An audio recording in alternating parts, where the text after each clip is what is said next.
el Ministerio Puerta del Cielo Internacional, Nuestra Casa y sus pastores, Gildardo y Elisa Reséndiz, presentan una palabra profética, fresca y de salvación. Descubra junto a ellos principios y alternativas bíblicas que le ayudarán en su caminar diario con Dios. Quiero decirle que vamos a la palabra del Señor, Deuteronomio, por favor, capítulo 29. Créame que hoy traigo una palabra precisa para usted y ponga mucha atención a lo que Dios le quiere decir. Pero mire, Dios ya no quiere ese tipo de cristianos, Dios quiere cristianos genuinos, Dios ya no está queriendo cristianos que nada más estén así, nada más porque sí. Él quiere un compromiso sobrenatural. ¿Tú eres Edalis? ¿Odalis? Ahí estás, Odalis, ¿verdad? Bienvenido, hijo, Dios te bendiga. Digo, ¿se me afiguró verte o es alguien parecido? No, Dios te bendiga, hijo, Dios te bendiga. Dele un fuerte aplauso a nuestro hermano que viene desde muy lejos, aquí con nosotros. Ok. Entonces, Deuteronomio capítulo 29, es una palabra profética, es una palabra que Dios nos quiere dar, nos quiere guiar. Me hubieras dicho para que predicaras, hijo. Deuteronomio 29. Ok, dice la palabra del Señor, ¿lo tenemos? Vamos a leer desde el 28 y ahora, yo quiero que usted entienda algo importante. Mire, póngame atención tantito. La semana pasada yo estoy preparando temas acerca de evangelismo, pero con respecto al libro de Enoc. Y hoy, acuérdense que subimos temas al YouTube, pero el libro de Enoc, yo les decía hace 8 días que el libro de Enoc no está como tal en el canon de las Sagradas Escrituras. Pero en el libro de Judas, capítulo 1, versículo 14, nos habla de que esto lo profetizó también Enoc. Entonces, la misma palabra del Señor nos enseña que hay libros que si en toda la Biblia se escribieran los libros, las acciones, las anécdotas que Jesucristo hizo, entonces no cabrían los libros. Tenemos también que en el libro de Josué, tenemos que en el libro de Jaser se escribe la historia de cómo el sol se detuvo en Gabaón y cómo Dios le dio victoria al pueblo de Israel a través de la mano de Josué. Pero estos libros de Jaser o de, ¿cómo se llama? Enoc, o las crónicas de los reyes de Judá, no se encuentran en el canon de la Biblia. ¿Por qué? Porque en el canon de la Biblia, en el primer siglo, se cerró a través de una mano de los padres de la fe, ¿verdad? Pero estos padres también entendemos que hubo una mano diabólica donde no permitieron ciertos libros en la Biblia. Yo he predicado acerca de Macabeos también, y el libro de Macabeos te habla muy fuerte acerca de la idolatría. Pero muchas personas no entienden esto porque piensan que son libros antibíblicos cuando yo lo he enseñado y son libros extrabíblicos. O sea, de que existen, aunque no están en el canon, nos regimos a través de la Biblia, de las Sagradas Escrituras, pero a través de la palabra, hijo, nos tenemos que apoyar a través de diferentes historias bíblicas, historias seculares, historias religiosas, historias doctrinales para darle un enfoque sobrenatural a esto. Pero en la semana que yo estaba estudiando mi mensaje acerca de la semilla o el semen o el esperma del diablo, porque mucha gente dice, es que los ángeles no se pueden reproducir. Bueno, la Biblia enseña que los ángeles se reprodujeron en Génesis capítulo 6. Y la Biblia enseña que Dios puso una enemistad entre la mujer y la serpiente. Y Dios le dijo a la mujer, a la serpiente le dijo, bueno, a la otra le dijo, por cuanto esto hiciste, maldita serás entre todas las bestias del campo, sobre tu pecho andarás y polvo comerás. Y habrá enemistad entre la simiente de la mujer y la simiente tuya. Ella te herirá en la cabeza y tú le herirás en el carcañal. Entonces vemos que la palabra para el original simiente viene del griego esperma. Y la palabra esperma es semilla, ¿verdad? Es simiente o es generación. Entonces vemos que la mujer tiene una semilla. Esa semilla es el ADN de Cristo. Cómo Dios viene a multiplicarse en hombres efectivos, hombres de impacto que Él quiere que sean como Él. O sea, Dios quiere que tú seas como Él. pero también Satanás tiene una semilla, tiene una esperma. Y eso lo podemos ver en la historia, y de ahí vinieron los híbridos, los gigantes, que es lo que vimos hace 8 días, y es donde yo iba a entrar hoy al tema de Enoc. Pero en la semana yo estaba estudiando mi mensaje según el libro de Enoc, comparándolo con el libro de Isaías y el libro de Salmos, porque también el libro de Salmos te habla del libro de Enoc. Yo quiero decirte que Dios me habló y me dijo que yo pusiera mucha atención y que le dijera yo al pueblo, para que el pueblo se reubicara. O sea, dile a la persona que está junto a ti, reubícate. Reubícate. Entonces, mire, uno dice la palabra del Señor en Efesios capítulo 4, que Él mismo constituye a algunos apóstoles, a otros profetas, a otros evangelistas y a otros pastores y maestros. Entonces, cuando uno tiene el oficio del profeta, entonces es cuando usted debe de tener su oído fino para poder entender y escuchar la voz de Dios.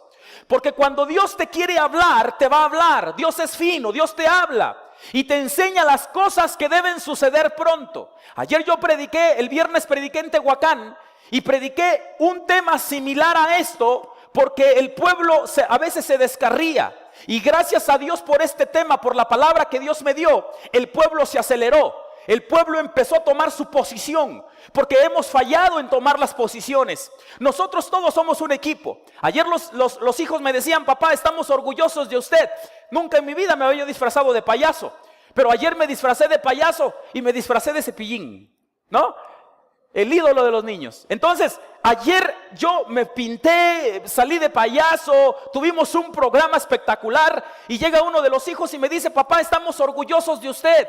¿Por qué? No, lo único que me dijo fue eso, pero yo entendí que se ha puesto ejemplo, que no somos fariseos, que ponemos una carga de la cual nosotros no hemos podido llevar. Entonces, cuando nosotros entendemos la voz de Dios y entendemos que somos un equipo, alguno está bateando, alguno está corriendo, alguno está pichando, alguno está contando, pero todos y cada uno de nosotros tenemos una posición en la iglesia de Dios. O sea, aún el que está en la banca, por alguna razón está en la banca, tiene una posición. Pero ¿por qué razón no entra al campo? Porque está siendo entrenado, porque está siendo preparado, porque está siendo listo. Pero de antemano nosotros, los que estamos aquí, usted ha encontrado su posición, ha encontrado su labor, su hueco, su trabajo en la iglesia de Dios. ¿Para qué vino usted? ¿Cuál fue el propósito del que Dios lo haya rescatado desde tan lejos y desde tan profundamente y lo haya traído a esta iglesia? Yo le decía a algunas personas, ¿cuál es el método? ¿Cuál es el propósito del por qué usted dejó de vender para venir? ¿Cuál es el punto importante del por qué usted dejó de tomar para estar aquí? ¿Cuál es el punto importante del que usted haya dejado su trabajo para estar aquí? ¿De dónde Dios lo trajo? Ahora, ¿qué sigue? ¿Qué continúa? Yo muchas veces les he profetizado a muchas personas por el poder de Dios. Yo nunca les he hablado a través de mi boca. Me invitaron a un congreso para Tabasco en julio. Al final del mes de julio, un congreso apostólico y profético. Y le digo, oiga, ¿y por qué me invitaron? Dice, porque la vez pasada que usted vino a predicar y lo que usted profetizó, pastor, se está cumpliendo. ¿Y sabe por qué me invita? Por la profecía. ¿Sabe por qué me invita? Porque el Espíritu de Dios está dentro de mí. ¿Y sabe por qué me invita? Porque hemos entendido de por qué razón y de qué manera y de qué material estamos hechos aquí en la tierra. Y si estamos en una iglesia local, ¿para qué Dios nos ha puesto aquí? ¿Para qué? ¿Cuál es la razón? Entonces yo haciendo mi mensaje, Dios me cambia la jugada y me dice, vete a Deuteronomio capítulo 29, versículo 29. Escúcheme. A lo mejor este mensaje va a ser dice, ya me lo sé. Ok, gloria a Dios porque se lo sepa. Pero el problema no es que se lo sepa. El problema es que usted sabe y no pone en práctica lo que usted ya aprendió. Ese es el problema del asunto, que la mayoría de la gente conoce, la mayoría de la gente sabe, la mayoría de la gente sabe lo que tiene que hacer cuando tiene un problema. La mayoría de la gente sabe lo que tiene que hacer cuando una persona está endemoniada. La mayoría de la gente sabe lo que tiene que hacer, el trabajo que Dios le ha dado aquí en la tierra, lo conoce y lo sabe. Pero el problema es que todavía tenemos mucha pereza, mucha flojera de tomar el control, de tomar la situación, el trabajo de Dios en la iglesia local, levantarnos y empezar a trabajar. Yo ayer esperaba la mayoría, por lo menos de ustedes, que llevaran a los niños de sus colonias, a los niños de su localidad a ese lugar. Yo esperaba de ustedes que llegaran todos.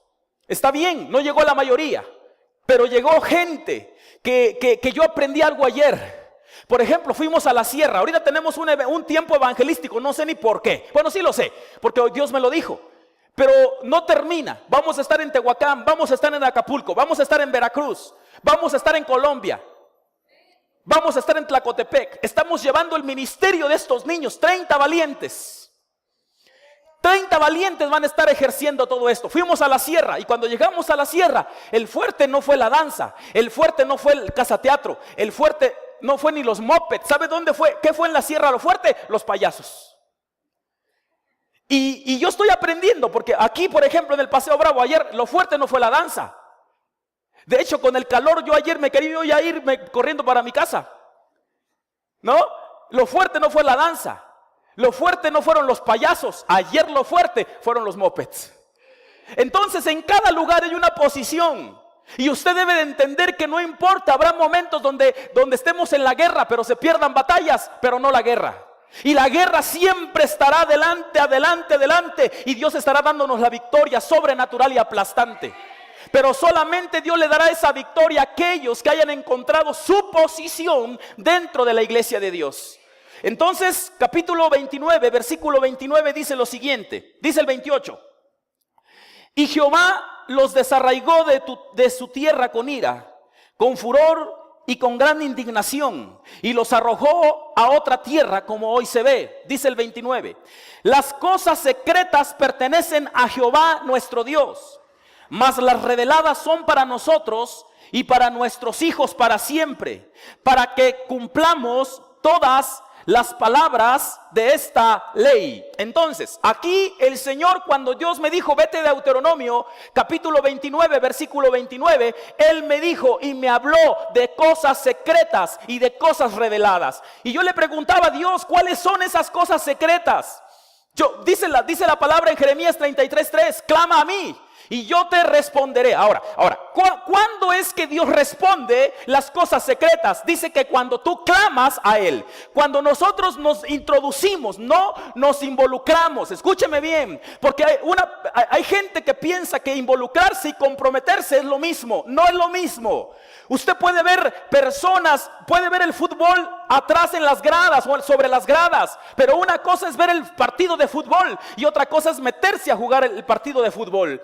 Una cosa es estar con tu camisa, estar gritando del gol, y otra cosa es saborear qué se siente cuando tú peleas, cuando tú botas el balón y entra en la portería. Una cosa es comprometerse y otra cosa es involucrarse. Y usted debe de cambiar esa manera de pensar, porque si usted no cambia esa manera de pensar, entonces las cosas reveladas no serán para usted. Jeremías 33:3 dice, clama a mí. Entonces, cuando yo clamo a Él, cuando yo estoy comprometido en un ministerio de intercesión, es cuando Dios me está revelando sus maravillas. Cuando yo estoy comprometido en un ministerio, es cuando yo estoy siendo revelado en todas las cosas que sucederán pronto. ¿Y sabe quién es el más beneficiado? ¿Sabe quién es el más beneficiado? Nosotros y nuestros hijos. Escúcheme bien, porque escúcheme, es una palabra profética. Y yo sé que muchos necesitan una generación. Muchos necesitan a alguien que esté detrás de ustedes para que trascienda en lo que ustedes a lo mejor les costó hacer. Pero lo principal es que esos hijos van a trascender, porque dice la palabra, las cosas secretas son para Dios, pero las cosas reveladas son para nosotros y para nuestros hijos, para nuestras generaciones. Los más beneficiados somos nosotros. Así que si usted le está fallando su generación, y si en usted no hay nadie que se esté reproduciendo en usted, entonces algo está pasando con el compromiso que usted debería de tener con Dios. Esto no nada más pasa en el ambiente secular, sino también en el ambiente orgánico y físico. O sea, hay personas que quieren tener hijos y no pueden tener hijos. ¿Sabe por qué? Porque Dios dice, yo cierro matrices y abro matrices. Yo doy vida y yo quito vida. Pero nosotros tenemos que enfocarnos al lugar. Padre, ¿para qué me sacaste? Escúcheme, ¿cuál es el propósito de su vida? ¿Para qué usted se casó? Es que yo me casé Dios para tener relaciones sexuales todos los días. Y como me decían santo semental, entonces ahora todos los días, pero trabajo mucho y recojo poco. Todos los días lo intento y no hay nada. ¿Qué pasa? El problema no es físico, hijo. El problema es su condición espiritual. ¿Cómo está su condición espiritual? Sus generaciones. Dice, Cristo dijo, vuestros hijos serán vuestros jueces. Lo que sus hijos digan de usted, eso será en la balanza en la cual Dios le estará juzgando a usted. Y viceversa. Usted, y como hijo, no puede ser un extraordinario hijo si su padre lo atendió mal. Pero eso no es el punto. Porque hay hijos grandes que todavía viven en su penalidad de que sus padres no los atendieron. Desde el momento que el hijo tiene una serenidad de razón, desde ese momento el hijo empieza a tener un dominio propio. Empieza a ser juzgado por sus acciones y por sus actitudes. Entonces Dios, escúcheme bien, Dios te quiere a ti dar a conocer las cosas secretas, su eterno poder. Pero la pregunta es, Dios, ¿cuáles son esas cosas secretas? Por eso les digo, usted dirá, ya me lo sé, pastor, yo ya lo entiendo. ¿Cuáles son las cosas secretas? Mira, las cosas secretas son las cosas que están desde el principio de los días delante de tus ojos. Las cosas secretas, hijo, son las que Dios te ha permitido administrar delante de ti. No hay más. Usted no quiera buscar una solución en lo físico, no quiera buscar una solución en la física cuando la vida espiritual está mal. Usted no quiera arreglar un problema material cuando usted no tiene un compromiso verdadero con Dios. No se sienta usted más inteligente que los de afuera. Porque si los de afuera hacen y deshacen y no tienen nada que ver con Dios, entonces usted no se sienta más inteligente para poder arreglar una situación material cuando una relación espiritual está fallando. Las cosas secretas son de Dios, pero Él las revela para nosotros y para nuestros hijos. Dice el Salmo 31, por favor. Salmo capítulo 31. Y yo sé que Dios le va a hablar tremendamente porque es el tiempo. Y ahorita se lo voy a explicar bien. Porque terminando este mensaje, yo voy a lanzar una palabra profética. Y yo le voy a decir algo y usted va a pactar por esa palabra profética. ¿Sabe por qué? Porque a mí Dios me lo dijo. Mire. Cristo, ¿qué le dijo a aquellas personas hipócritas? ¿Por qué les dijo hipócritas? Porque saben distinguir los tiempos y las sazones. Pero ¿por qué no sabemos distinguir los tiempos en los cuales vivimos? Cuando llueve, dicen ustedes, es que hay arreboles. Porque va a llover. Cuando va a caer nieve, es que mira, las nubes están arreboladas. Están como ovejitas, como millares de ovejitas en el cielo. Va a caer nieve. Pero si nosotros sabemos distinguir los tiempos, ¿por qué no sabemos distinguir los tiempos en los cuales nosotros vivimos para que caiga algo? Si usted sabe distinguir los tiempos del cielo para que caiga nieve o para que caiga lluvia o para que caiga la canícula o para que caiga fuego, ¿por qué usted no sabe discernir los tiempos para que caiga algo en su vida? Dígame. Discierna los tiempos. ¿Qué estamos haciendo hoy en la iglesia? ¿Está usted sentado o está usted evangelizando? ¿Cuáles son los tiempos del cielo? Cuando yo evangelizo, ¿qué pasa? ¿Va a haber qué? Va a haber vida. Va a haber multiplicación. Pero necesitamos entender los secretos de Dios, su eterno poder, que sean revelados para nosotros. Usted puede estar aquí, usted puede estar en un ministerio, pero nada más de bulto. Y Dios va a bendecir al que está comprometido, pero el que está de bulto no lo va a bendecir. Y usted nada más estará viendo las cosas pasar y pasar. Salmo capítulo 31, por favor, versículo 20 dice lo siguiente: en lo secreto de tu presencia los esconderás de la conspiración del hombre, los pondrás en un tabernáculo a cubierto de contención de lenguas. Entonces estamos viendo que en el secreto, escúcheme, en el secreto está todo lo que tú necesitas. Tenemos la otra cita, por favor, Jeremías 23:18. Isaías, Jeremías, por favor, 23:18. Y es una cita que usted la ha leído y la ha conocido. Jeremías capítulo 23:18. Esto está impactante. Dice lo siguiente: porque ¿quién estuvo en el secreto de Jehová y vio ¿Quién estuvo en el secreto de Jehová y vio? Repita conmigo, ver. Repita conmigo, oír.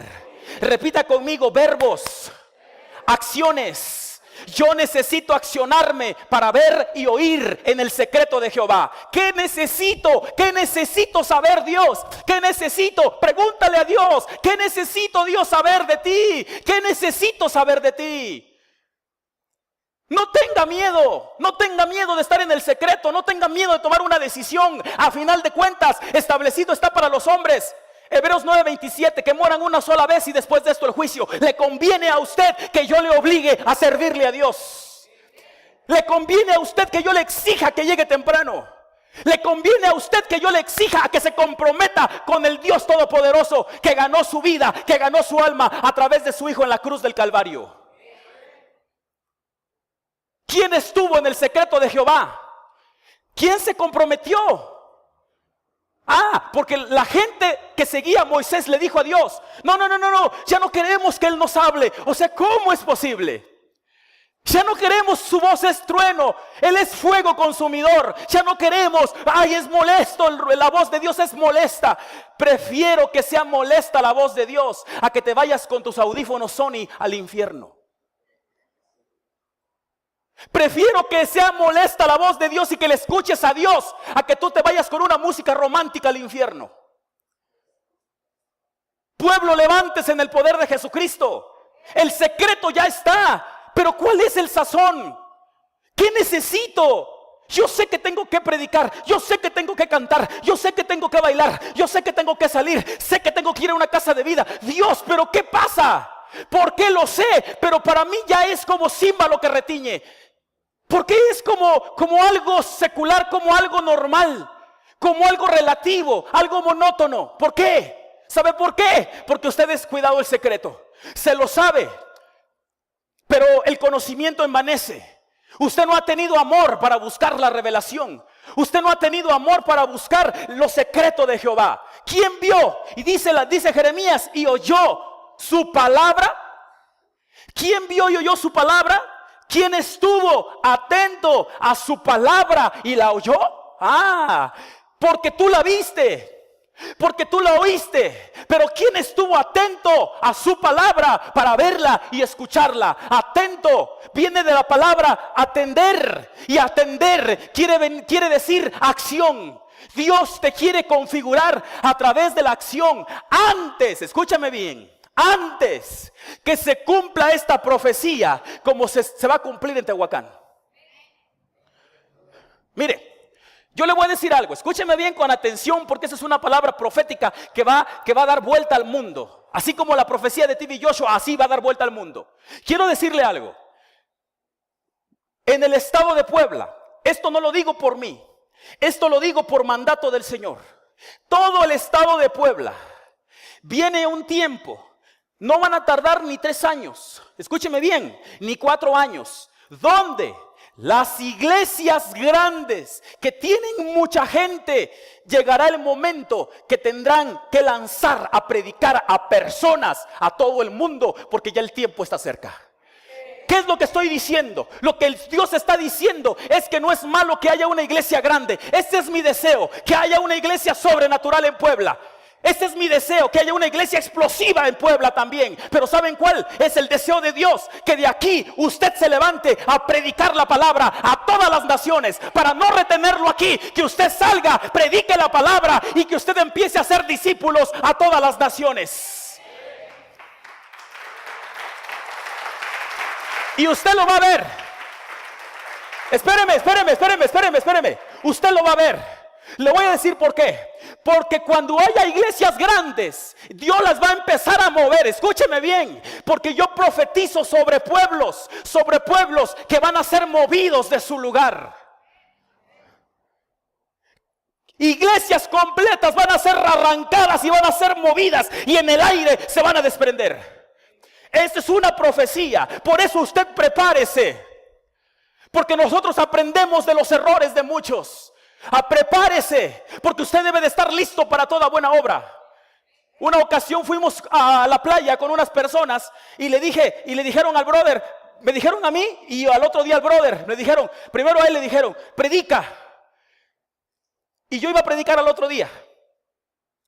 Y llega el brother y me dice, brother, dime qué le digo. Le digo, ¿por qué? Porque es que le dije al pastor que no vengo preparado. O sea, ¿cómo usted no está preparado? Dice la palabra que tenemos que estar preparados para toda buena obra. Si Dios le llama, ¿qué? Le va a decir, espérame, es que todavía, nada más déjeme que me comprometa con la iglesia y ahorita ya me llamas. Usted debe de estar preparado para el tiempo de la persecución, de la presentación, cuando usted le va a dar cuentas a Dios. Usted debe de estar listo, hijo. Tus hechos hablan tan fuerte de ti que no me dejan escuchar lo que tú dices. ¿Cuáles son tus acciones? ¿Cuál es tu lugar en la iglesia? ¿Cuál es tu función? ¿Para qué fuiste rescatado? Amós capítulo 3, por favor. Amós, Oseas, Daniel, Oseas, Joel, Amós.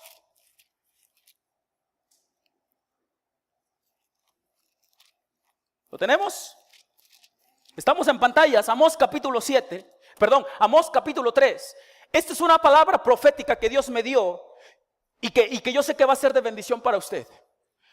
Amós capítulo 3, versículo 7. Y esta es la palabra profética. Escúcheme bien, esta es la palabra profética que se suelta para el estado de Puebla. Esto Dios me lo dio y me tembló todo el cuerpo. Dice Amós capítulo 3, versículo 7. Dice el 6. Se tocará la trompeta en la ciudad y no se alborotará el pueblo. Pueblo, escúcheme bien, quiero aquí decirlo rápidamente. Mire, para el estado de Puebla, escúcheme bien, hijos, y más le vale que ponga usted mucha atención. No van a pasar en los próximos 3 años. Se va a soltar el rey Nabucodonosor. El año pasado yo profeticé desde este púlpito y les dije, he aquí, yo les envío al rey Nabucodonosor. ¿Se acuerdan? Ese rey Nabucodonosor, hijo, va a empezar una ola de persecución horrible en el pueblo de Dios. Y te voy a decir algo, será un pueblo inmundo. Yo no estoy hablando de la gente de fuera que se dedican al comercio, que se dedican a no tener a Cristo, a los ídolos. Yo no me refiero a eso. Viene una ola de gente diabólica, mala, donde el satanismo, escúchame bien, el satanismo empezará a repartir folletos publicitarios en las escuelas a nivel México.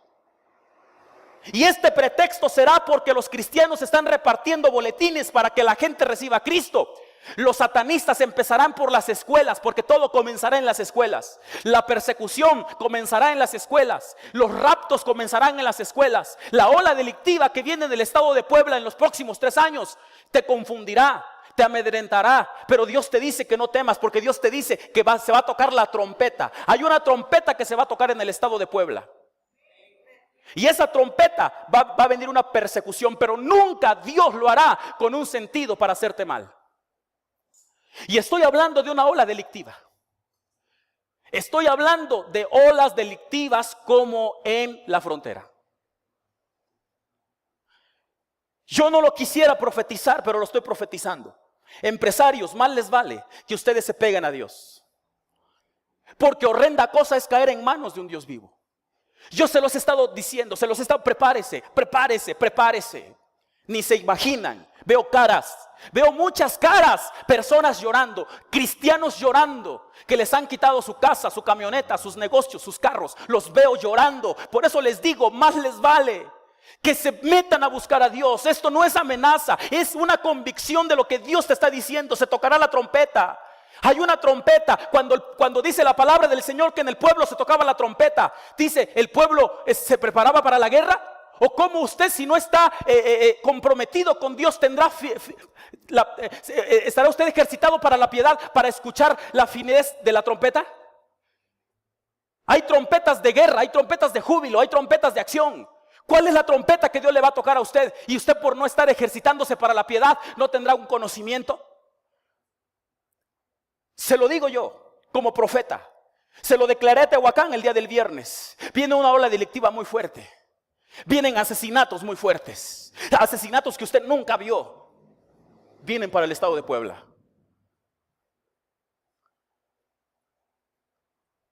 Y usted va a empezar a ver cómo lo que pasó en Reynosa estará pasando aquí.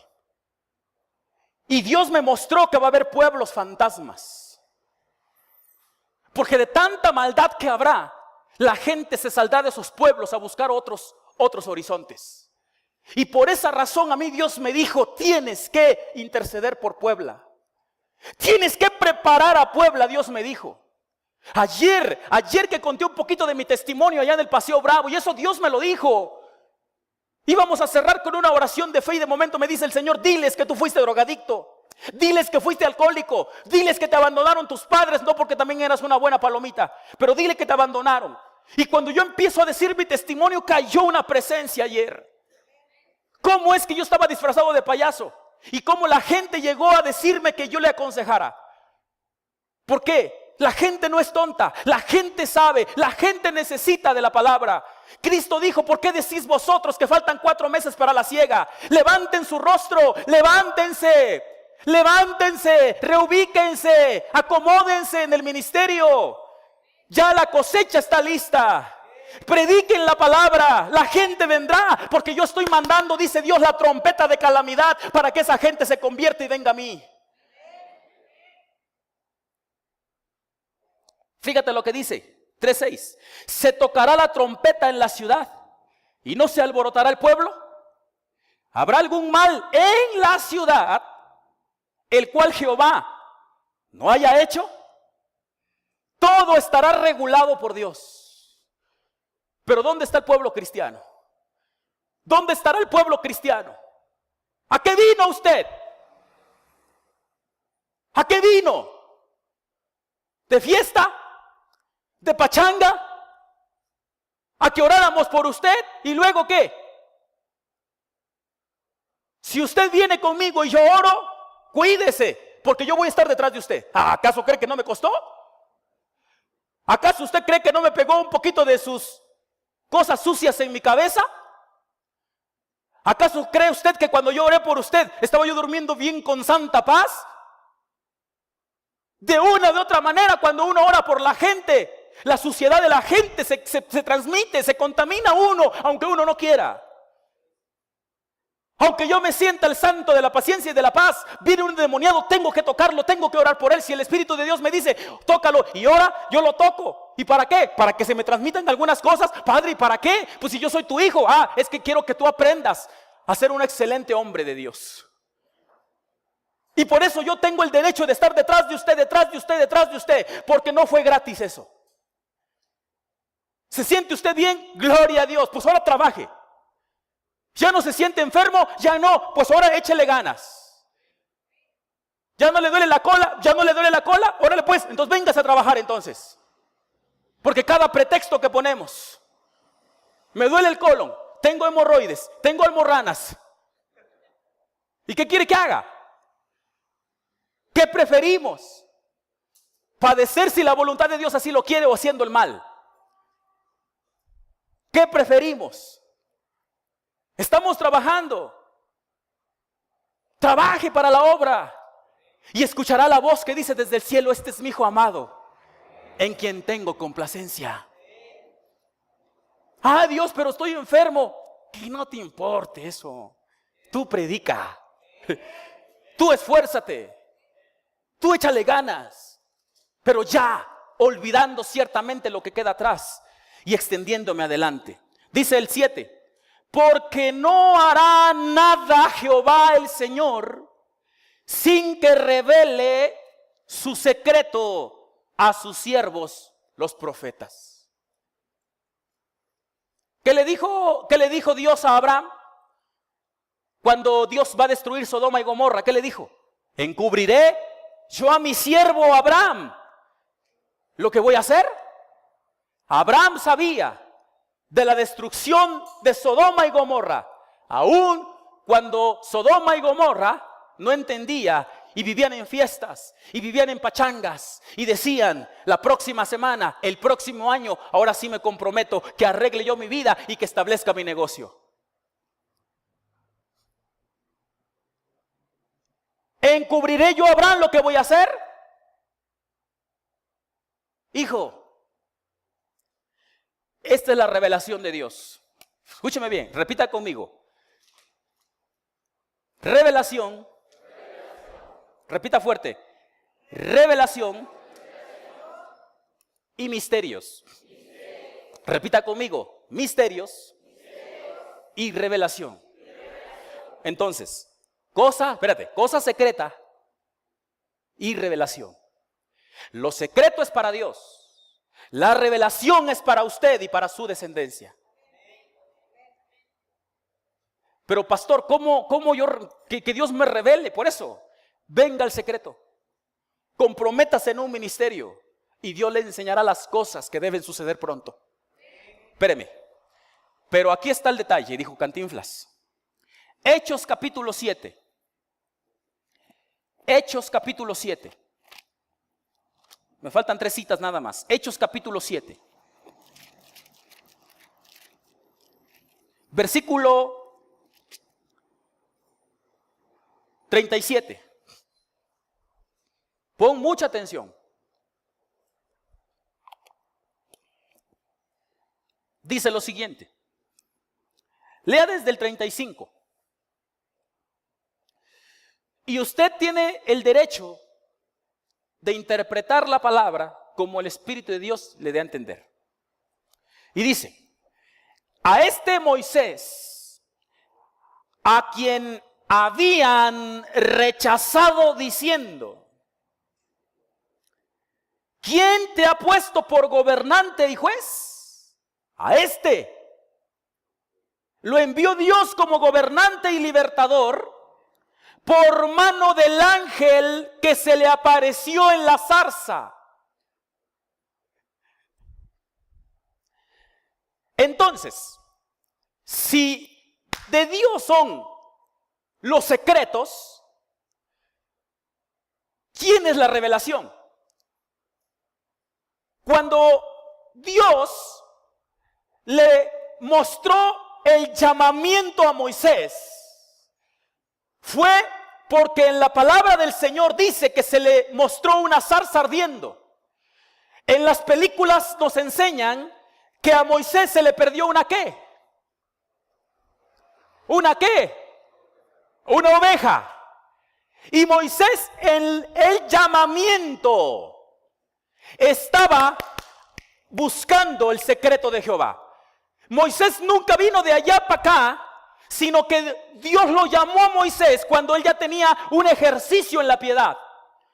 Y cuando él ve una llama en la zarza, es porque se le pierde algo, porque estaba en un ministerio, porque estaba comprometido, y él llega y empieza a buscar. ¿Qué buscó en la zarza? Por fin, ¿qué fue? ¿Una zarza ardiendo o un ángel? A ver, por eso, ¿qué fue? ¿Una zarza ardiendo que vio en el monte? ¿O según la palabra que dice, un ángel? Usted debe de dejar ya lo natural. Y debe de dejar, debe usted de estar viendo sus cosas naturales, sus problemas como problemas, sus necesidades como necesidades. Si Dios le reveló el secreto a Moisés, entonces le reveló el misterio de que la guerra espiritual está al 100%. Su trabajo es guerra espiritual. Su trabajo es dirigido por un ángel, no por un fuego. Usted debe de dejar de ver el fuego cuando no debe de haber fuego. Usted debe de dejar de ver el problema como problema y tiene que ver al ángel de Jehová que lo está guiando para su ministerio. Que yo estuviera ahí tomando la palabra ahí.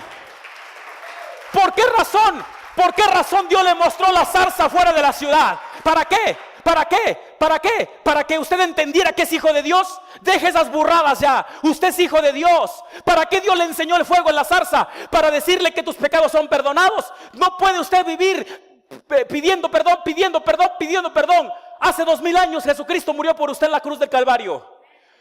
Y usted limpio de pecado desde hace 2000 años. Usted debe de enfocarse al llamamiento que Dios le está haciendo para que usted guarde su ministerio y Dios le pueda revelar el asunto. ¿Qué es lo que sucede? ¿Qué es lo que pasa? ¿Para qué no puedo hacer esto? ¿Para qué no puedo hacer el otro? Moisés vio una zarza, pero la palabra del Señor dice que era un ángel.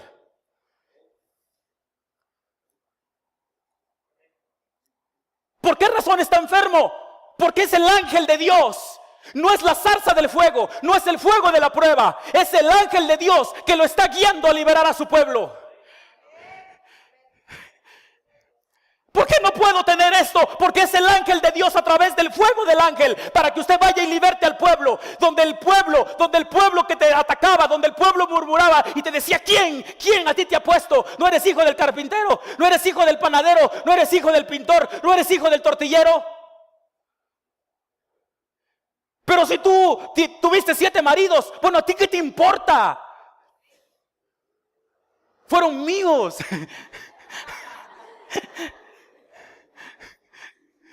¿No? Pero ¿cuál es el punto, hijos? Deje de ver el fuego donde no tiene que haber fuego. Deje de vivir en lo natural. Deje de pensar que no tiene dinero para servir y sirva para tener. Deje de estar buscando enfermedades en su cuerpo, achaques en su cuerpo. Y póngase a orar por la gente enferma y verá que ese problema de enfermedad se le va a olvidar a usted. ¿Qué es lo que Dios quiere? Restaurarlo, regresarlo al llamamiento que Dios le está haciendo a usted. ¿Sí me explico? Dice que Moisés vio la zarza. Hechos capítulo 7, 37 dice: este Moisés es el que dijo a los hijos de Israel: profeta os levantaré el Señor vuestro Dios de entre vuestros hermanos, como a mí, a él oiréis. Hijo, póngame atención.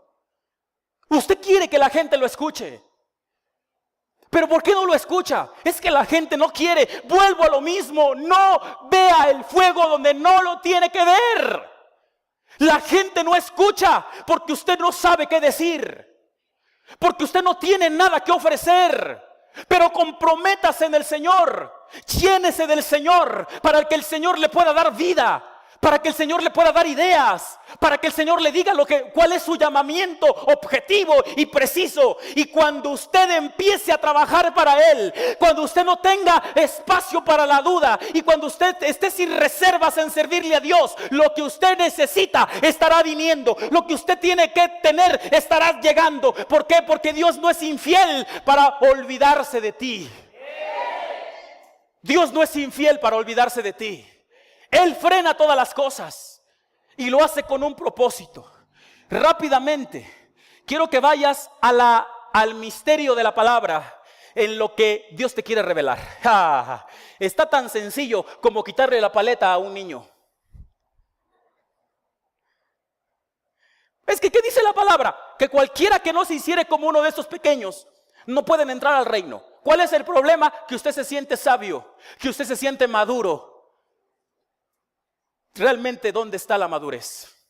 Si alguno se cree sabio entre vosotros, muestre por su comportamiento su sabiduría. ¿Y cuál es el comportamiento? Que no se siente bien. A lo mejor que no llegue tan bien temprano, o que no llegue tan tarde. Su comportamiento es entender los ministerios y los misterios de la palabra revelada.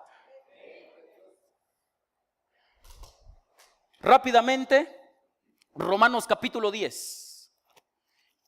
Romanos capítulo 10.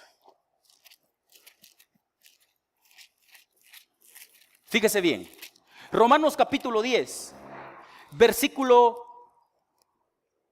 14 al 15. Ponga mucha atención. Y vea los sazones y vea los tiempos que Dios está poniendo en su sola potestad. Dice Romanos capítulo 10, versículo 14 al 15. Dice: ¿cómo pues invocarán a aquel en el cual no han creído? ¿Cómo? ¿Cómo yo puedo entender el misterio de los secretos de Jehová si ni siquiera yo he creído en el asunto? Pastor, ¿por qué? ¿Y cómo creerán en aquel de quien no han oído? Y luego dice, ¿y cómo oirán? ¿Quién vio y oyó? ¿Quién vio y oyó? Y atendió. ¿Y cómo oirán sin haber quien les predique? ¿Y cómo predicarán si no fueren? ¿Y cómo predicarán si estuvieran cómodos en su iglesia?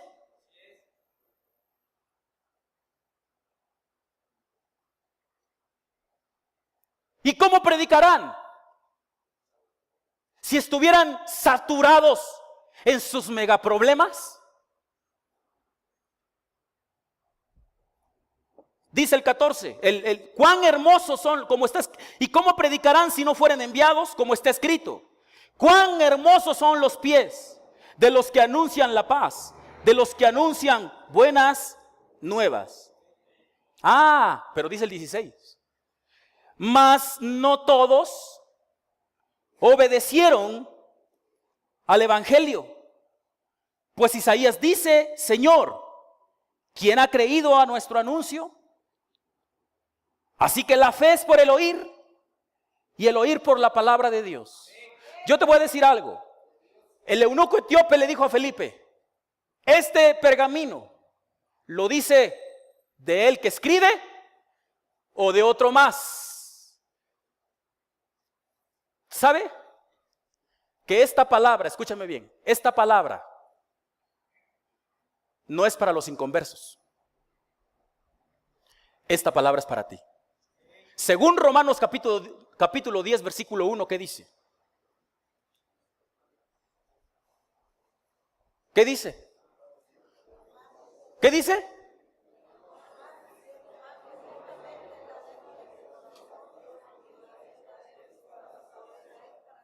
Ok. Pablo le está hablando a la iglesia, a los romanos, hermanos. Y luego les dice, pero ¿quién ha creído a nuestro anuncio?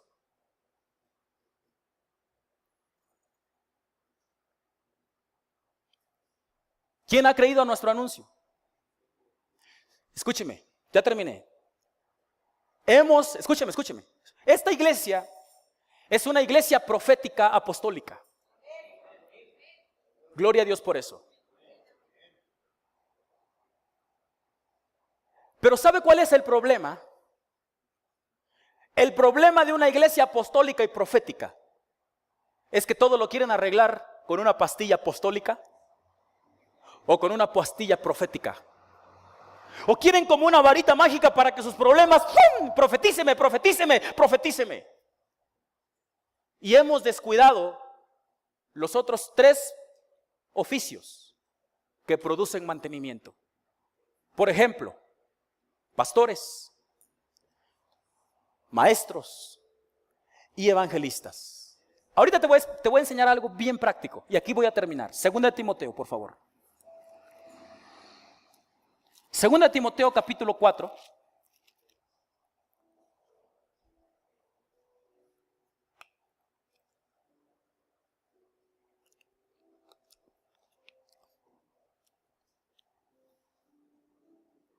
Segunda de Timoteo capítulo 4, versículo 5. Dice. Bueno, desde el 4:1 dice. Escúchame bien porque aquí está el misterio revelado. Y por eso dice la palabra que sus mandamientos no son gravosos. Y dice la palabra 4:1, te encarezco delante de Dios y del Señor Jesucristo, que juzgará a los vivos y a los muertos en su manifestación y en su reino, que prediques la palabra, que instes a tiempo y fuera de tiempo, redarguye, reprende, exhorta con toda paciencia y doctrina. Porque vendrá tiempo cuando no sufrirán la sana doctrina. Escúcheme, míreme tantito. Mire, hoy en día la gente, las iglesias, yo no quiero decir que el ministerio apostólico y profético no valga nada. No, un servidor tiene un llamamiento de oficio profético. Y es mi trabajo, profetizar, hacer el oficio del profeta, ir a lugares, dar una palabra. Ministerio apostólico también. Pero hemos descuidado sufrir la sana doctrina. Dice la palabra que vendrá tiempo que ya no sufrirán la sana doctrina. Cuando hay un ministerio apostólico hay rompimientos y la gente crece y la gente se desarrolla y la gente sirve. Pero si nos enfocamos, Cristo dijo a los saduceos, cuando una mujer tenía 7 maridos y mueren los maridos y muere la mujer, y le hacen la pregunta a Jesucristo y le dicen, en la resurrección de los muertos, porque los saduceos no creían en la resurrección, les dice, ¿de quién será esta mujer, ya que todas la tuvieron? Y Cristo les enseña sabiamente y les dice, ay, saduceos, porque ignoran las escrituras y el poder de Dios. Entonces, Cristo llama a los saduceos ignorantes. ¿Ignorantes de qué? De la palabra. ¿Por qué? Porque los saduceos, escúcheme, los saduceos conocían la ley de Moisés. Porque dice, está escrito, si alguno muriere sin hijos, escúcheme, si alguno muriere sin hijos, su hermano más cercano tomará a su mujer y tendrán descendencia, porque así dice la ley de Moisés. Los saduceos, aunque no creían en la resurrección de los muertos, sabían la Torá, sabían la Biblia, sabían el Pentateuco, y Cristo les dice a ellos, no sean ignorantes, porque conocen el poder. Conocen la escritura, pero ignoran el poder. Y muchos conocemos el poder, pero ignoramos ¿qué? La escritura. Y la escritura y el poder son las alas de la fe.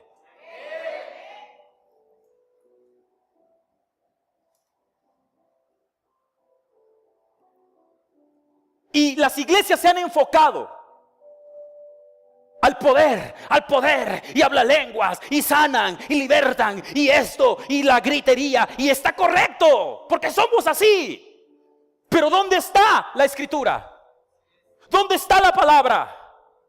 Y dice San Pablo, Pablo le dice a Timoteo, porque vendrá tiempo que no sufrirán la sana doctrina, todo lo que harán tiempo horno de microondas. O sea, yo tengo que sufrir la sana doctrina, sí. ¿Qué es sufrir la sana doctrina? Estar en el rayo del sol predicando la palabra. No estar en un campo, en un concierto, aunque sí es cierto. Pero también hay que sufrir la sana doctrina. Hijos, esta iglesia está aprendiendo a sufrir la sana doctrina. Pero espérate. Fíjate, seguimos leyendo 2 Timoteo 4:3 dice, porque vendrá tiempo cuando no sufrirán la sana doctrina, sino que teniendo comezón de oír, se amontonarán maestros conforme a sus concupiscencias. Dice el 4, y apartarán de la verdad el oído y se volverán a las fábulas. Pero dice el 5, pero tú sé sobrio en todo, soporta las aflicciones, haz obra de evangelista, cumple tu ministerio. A ver, ahí te va, espérame, ahí te va. ¿Por qué Pablo le dice a Timoteo, haz obra de evangelista? Y le dice, cumple tu ministerio. A ver, Pablo, ¿qué era Pablo? ¿Era apóstol? ¿O qué era? ¿Y cómo comenzó? ¿Yo se los he enseñado? como profeta. Dice, fíjate, dice la palabra del Señor en Hechos que en la iglesia de Antioquía había maestros y profetas, entre ellos Saulo, Bernabé y otros 2 más. Entonces, si Pablo era profeta, escúcheme, Timoteo ¿era qué? ¿Profeta? Si Pablo fuera maestro, Timoteo era. Si Pablo fue evangelista, Timoteo era. Independientemente del ministerio que haya sido Timoteo, ¿por qué Pablo le dice? Haz obra de evangelista. Apóstol, haz obra de evangelista. Pero yo soy evangelista, síguelo haciendo. Yo soy profeta, dice el Señor. A mí me dijo claramente, tú eres profeta fiel. Y dice, haz obra de evangelista. ¿Y qué? ¿Y qué? ¿Y qué? Y cumple tu ministerio. El misterio de Dios, y es el corazón de Él, que hagamos obra de evangelista. Y lo revelado, que ya lo sabes, sé fiel con tu ministerio.